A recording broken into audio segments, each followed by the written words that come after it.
اور جس طرح سے وکلا کے اوپر خرچہ کیا گیا ہے، for instance supreme court bar association DHA partner بن چکے ہیں پلاٹوں کے چکر میں، تو ہے تو بہت مشکل کسی لائرس تحریک کا بہت زیادہ دیر تک اپنے آپ کو سسٹین کرنا، اور ظاہر ہے کہ پاکستان کے بھائی لوگ جو ہیں وہ ان وکلا کے درمیان کو تقسیم کرنے کے لیے، انہیں آپس میں لڑانے کے لیے کیرٹ اینڈ اسٹک کا ہر طرح سے استعمال کریں گے. کسی کے خلاف کیسز بنائے جائیں گے، کسی کا بھائی بہن کو اٹھا لیں گے، کسی کی پراپرٹی کو ٹارگٹ کریں گے، کسی کو اسکینڈلائز کریں گے، کسی کے بیٹے کا کسی کی لڑکی کے ساتھ افیئر ہوگا اس کی کہانی نکالیں گے. آپ کو پتہ ہے یہاں چیزیں جو ہیں کس طرح سے مینیج کی جاتی ہیں.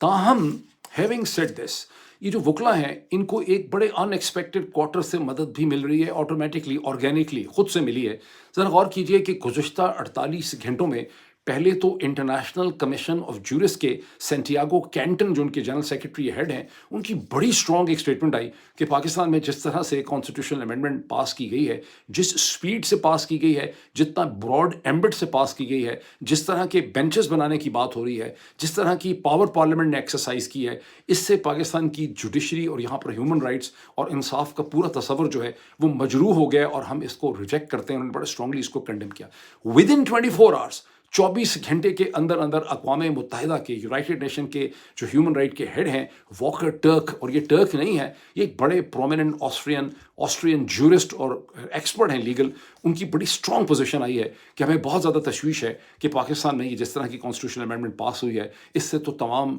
سسٹم آف جسٹس جو ہے اور جوڈیشری جو ہے وہ پاکستان میں خطرے میں پڑ گئی ہے. اور انسانی حقوق کے حوالے سے انہوں نے بات کی. اب حامد خان کو اور ان کے ساتھ جو وکلا ہیں جیسے سلمان اکرم راجہ بھی ہیں، ان لوگوں کو 2-3 چیزیں کرنی چاہیے. ایک تو وکلا کی اس پوٹینشیل تحریک کو پاکستان تحریک انصاف کی تحریک نہیں بننے دینا چاہیے، بیکاز ادروائز یہ پھر PTI کی موومنٹ بن جائے گی. PTI اس کی پارٹنر ہو سکتی ہے، PTI کو الگ سے اپنی تحریک چلانی چاہیے، لیکن جو وکلا کی تحریک ہے اس کو ایک براڈ بیس وکلا کے اندر جانے کی ضرورت ہے، ایشوز کو جیسے کہ حامد خان صاحب نے ایکسپلین کیا. پھر انہیں انٹرنیشنل سپورٹ حاصل کرنے کے لیے کورسپونڈنس شروع کرنی چاہیے. ان کو یونائٹڈ نیشن کے ساتھ ان ٹچ ہو جانا چاہیے، ان کو یورپین یونین کے ساتھ ان ٹچ ہو جانا چاہیے، ان کو IMF کو پٹیشن کرنا چاہیے، انہیں ورلڈ بینک کو پٹیشن کرنا چاہیے، انہیں ایشین ڈیولپمنٹ بینک کو پٹیشن کرنا چاہیے، ان کو department for international development deft جسے اب UK ایڈ کہتے ہیں اسے ان کو پٹیشن کرنا چاہیے، انہیں برٹش فارن آفس کو پٹیشن کرنا چاہیے، انہیں US ڈپارٹمنٹ اسٹیٹ کو پٹیشن کرنا چاہیے، انہیں ہر ملک میں جیسے کینیڈا ہے، آسٹریلیا، نیوزی لینڈ، وہاں جو ہیومن رائٹ کی منسٹری ہے، ہیومن رائٹ کے منسٹرز ہیں، ان سب کو انہیں پٹیشن کرنا چاہیے. اسی طرح سے انہیں ریچ آؤٹ کرنا چاہیے بار ایسوسیشنز کو، نیو یارک بار جو نیو یارک کی جو بار ہے اس کو، جو UK کے اندر لندن کی جو بار ہے اس کو، اسی طرح سے یورپ کے اندر جو امپورٹنٹ بار ہے آسٹریلیا، نیوزی لینڈ، ان سب کو ان کو ریچ آؤٹ کرنا چاہیے. مسلم دنیا میں صرف ایک ہی ملک ہے جہاں کو تھوڑی سی جمہوریت ہے، انہیں ملیشیا کو بھی ریچ آؤٹ کرنا چاہیے. یہ اگر یہ ایسا کر سکیں گے تو اس میں ہیلپ فل ہوگا. 2 پوائنٹس میں اور آپ کو بتا دوں کہ حامد خان صاحب نے بھی وہی پوائنٹ اٹھائے جو واکر ٹرک نے پوائنٹ اٹھائے. حامد خان صاحب نے وہ پوائنٹ اٹھائے. ایک بڑا انٹرسٹنگ پوائنٹ حامد خان صاحب نے یہ کہا، جس کا میں پہلے آپ کو ایک اسٹرکچرل انالیسس دے چکا ہوں، کہ یہ جو ترمیم جس طرح سے کر رہے ہیں یہ بذات خود اس سے نئے ایشوز اور نئے چیلنجز پیدا ہوں گے. حامد خان صاحب نے کہا کہ یہ بے وقوف یہ کرتے ہوئے نادان یہ بھول ہی گئے ہیں کہ 50% جو پٹیشنز آتی ہیں، کیونکہ ہائی کورٹس کے اندر بھی کانسٹیٹیوشنل بینچز بنانے کی بات ہو رہی ہے، اور وہاں پر اب 50% جو ہائی کورٹس کے سامنے ریٹ پٹیشن آتی ہیں وہ under article 199 of the constitution of Pakistan آتی ہیں. ٹھیک، اچھا، اب انہوں نے کہا کہ اس کا مطلب ہے کہ تو پھر وہ 50% ساری کی ساری ایک بینچ کے پاس چلی جائیں گی.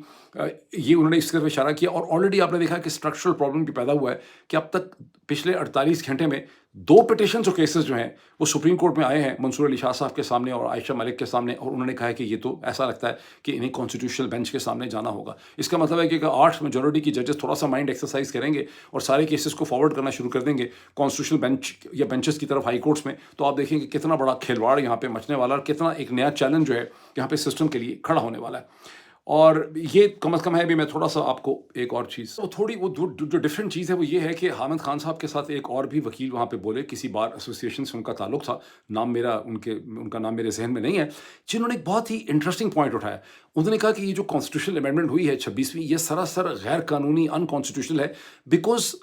پارلیمنٹ آپ کی کمپلیٹ نہیں ہوئی. آپ کا ایک صوبہ جو ہے خیبر پختونخوا، اس کے سینیٹرز یہاں پر پریزنٹ ہی نہیں ہیں، ان کے بغیر ہی آپ نے یہ کانسٹیٹیوشنل امینڈمنٹ جو ہے ایک فیڈرل قانون کے اندر کر دی ہے۔ اسی طرح سے یہاں پر وومن سیٹس، ریزرو سیٹس جو ہیں، جو مائنورٹی سیٹس ہیں، وہ بھی پوری نہیں ہیں۔ یہ ایک امپورٹنٹ پوائنٹ ہے جب کبھی یہ پوائنٹ اٹھے گا۔ اب ایک اس سے ہی ریلیٹڈ ڈیولپمنٹ یہ ہے کہ بیرسٹر شعیب شاہین صاحب جو ہیں، جو بار ایسوسیشن اسلام آباد بار ایسوسیشن کے پریزیڈنٹ رہ چکے ہیں، پاکستان تحریک انصاف کے کینڈیڈیٹ تھے اسلام آباد سے، شعیب شاہین صاحب نے یہ کہا ہے کہ پاکستان تحریک انصاف سپریم کورٹ کے سامنے اس ایشو کو لے کر جائے گی اور ڈیمانڈ کرے گی کہ اس کے اوپر فل کورٹ بننا چاہیے۔ کبھی فل کورٹ نہیں بننے دیں گے، بہرحال دیٹس این امپورٹنٹ پوائنٹ۔ ایک پوائنٹ حرف آخر کے طور پہ، ویسے تو بہت زیادہ ویلاگرز اور میڈیا کے لوگ یہ کہہ رہے ہیں کہ جسٹس منصور علی شاہ اور جسٹس منیب سے استعفے حاصل کرنے کی جو کوشش تھی، دباؤ تھا مورل کہ آپ ریزائن کر دیں، شریف زرداری عاصم ٹولے کی طرف سے، وہ ناکام ہو گیا بیکاز دونوں جج صاحبان نے یہ فیصلہ کیا کہ وہ بینچ پہ رہیں گے، کیسے سنتے رہیں گے، ریزائن نہیں کریں گے۔ لیکن اس میں اسمپشن یہ ہے کہ ایسا دباؤ صرف مورل ہوتا ہے۔ یہ ابھی اس کا فیصلہ ہونا ہے، اس کا فیصلہ ہونا ہے 26 اکتوبر کے بعد، اس لیے آپ لوگوں کو اس پہ باخبر رہنا چاہیے۔ یہ دباؤ کبھی بھی مورل نہیں ہوتا۔ مجھے کوئی صاحب یہ کہنے لگے، کوئی بڑے انفارمڈ ہمارے ریسپیکٹڈ جرنلسٹ ہیں، وہ چند دن پہلے مجھے یہ کہنے لگے کہ جسٹس اعجاز الاحسن جو ہیں، ان کا کوئی جب وہ وکیل تھے، ان کے کوئی کیسز تھے جس میں کرپشن انوالو تھی، کانفلکٹ آف انٹرسٹ تھا، ان کا خیال ہے کہ اس وجہ سے ان کے اوپر پریشر تھا جب جسٹس اعجاز الاحسن کو کانفرنٹ کیا گیا۔ لیکن اس قسم کے الزامات یا اس قسم کی غلطیاں یا اس قسم کی کرپشن تو پاکستان کے اندر سینکڑوں ہزاروں افسران نے، بہت سے اور جج صاحبان نے بھی کی ہوئی ہیں۔ ہر ایک کو ریزائن نہیں کرنا پڑتا۔ اس کا مطلب ہے کہ کسی کی بھی کوئی غلطی یا کوئی چیز نکال کے اس کو فورس کیا جاتا ہے۔ جسٹس منصور علی شاہ اور جسٹس منیب کو ٹارگٹ کیا جائے گا، اس کو ذہن میں رکھیں۔ یہ ضروری ہے وکلا کی کہ ان کے ساتھ کھڑے ہوں اور انہیں باور کروائیں کہ آپ نے اعجاز الاحسن کی طرح سے یہاں ریزائن کر کے نہیں جانا۔ آپ کی پاکستان کو اور پاکستان کے لوگوں کو اور وکلا کی آپ کو بینچ کے اوپر ضرورت ہے۔ آپ پاکستان کے انسانی حقوق، rule of law, human right کی سٹرگل کا ایک امپورٹنٹ اس وقت اس کا پہلو ہے، اس کا ایک امپورٹنٹ جز ہے۔ آپ کو یہاں سے دوڑنا نہیں ہے، آپ کو سرنڈر نہیں کرنا۔ اس کے بعد میں آپ کو بتاؤں، جیسے میں نے کہا تھا، برکس کے حوالے سے اسرائیل، لیبنن اور حزب اللہ کے حوالے سے، ایران کے حوالے سے جو ڈائنامکس ہیں، اس کے اوپر میں الگ ایک تفصیل سے ویلاگ کروں گا GVS نیوز کے اوپر۔ Thank you.